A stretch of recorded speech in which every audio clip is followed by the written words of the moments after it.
2 హామీలు గృహజ్యోతి మరియు 500 రూపాయలకే వంట గ్యాస్ సిలిండర్ సరఫరా.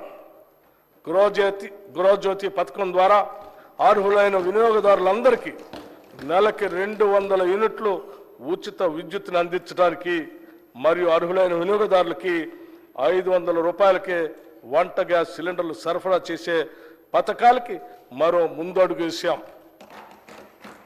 ఫిబ్రవరి 4, 2024న రాష్ట్ర మంత్రివర్గ సమావేశం ఈ పథకాల అమలుకి ఆమోదం తెలిపింది.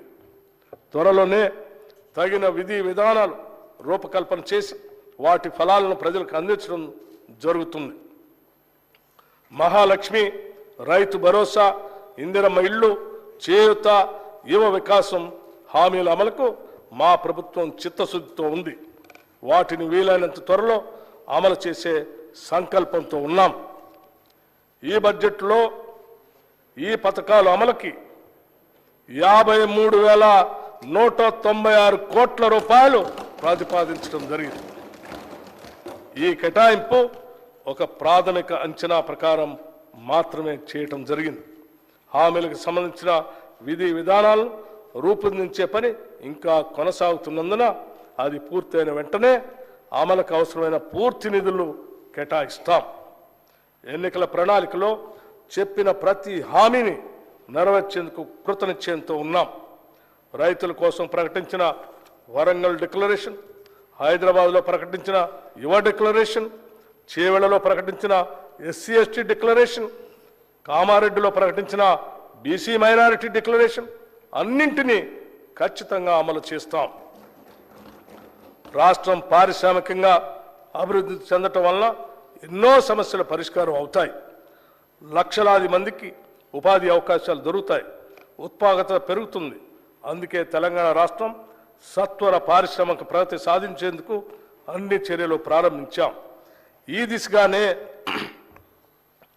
గౌరవ ముఖ్యమంత్రి శ్రీ రేవంత్ రెడ్డి గారు మరియు మన ఐటీ పరిశ్రమల శాఖ మార్చులు శ్రీ దుద్దిళ్ల శ్రీధర్ బాబు గారు ఇటీవల స్విట్జర్లాండ్లోని దావోస్లో జరిగిన వరల్డ్ ఎకనామిక్ ఫోరం వార్షిక సమావేశంలో పాల్గొన్నారు.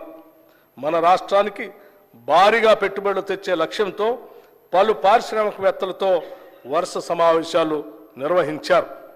తత్ఫలితంగా మన రాష్ట్రానికి దాదాపు 40,000 కోట్ల రూపాయలకు పైబడి పెట్టుబడులు రానున్నాయని ఈ సందర్భంగా చెప్పటానికి సంతోషిస్తున్నాం.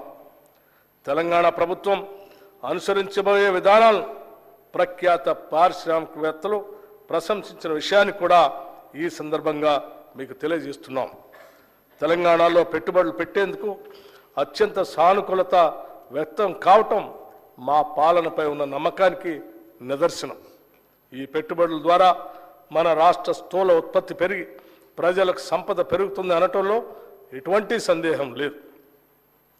ప్రజలకు ఉపాధి అవకాశాలు కల్పించడంలో చిన్న మరియు సూక్ష్మ పరిశ్రమలు చాలా పెద్ద పాత్ర పోషిస్తాయి. దాన్ని దృష్టిలో పెట్టుకుని చిన్న మరియు సూక్ష్మ సంస్థలు స్థాపించడానికి వీలుగా క్లస్టర్లని అభివృద్ధి చేస్తాం. రాష్ట్ర నిధులతో పాటు కేంద్ర ప్రభుత్వ micro small enterprises cluster development programme పథకం ద్వారా కూడా దీనికి అవసరమైన నిధులు సమీకరిస్తాం.